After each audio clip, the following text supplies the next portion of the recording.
సంపాదించుకున్నావా, కాపాడుకున్నావా?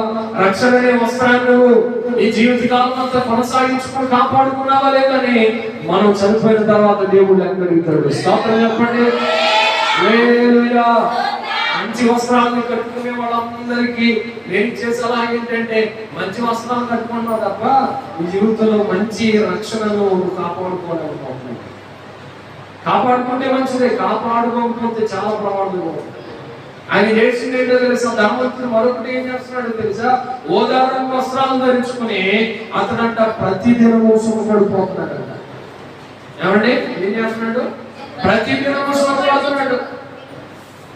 మన జీవితంలో సుఖము ధనం ఎక్కువైపోతుంది, సుఖం చాలా మనకి దగ్గరికి వెళ్ళిపోతాం. పౌలయ్య గారే జ్ఞాపకం చేస్తూ అంటాడు, ధనాపేక్ష సమస్తమైన కీడులకు మనం శోధనలోను ఊరిలోను పడవేస్తుంది. దేవుని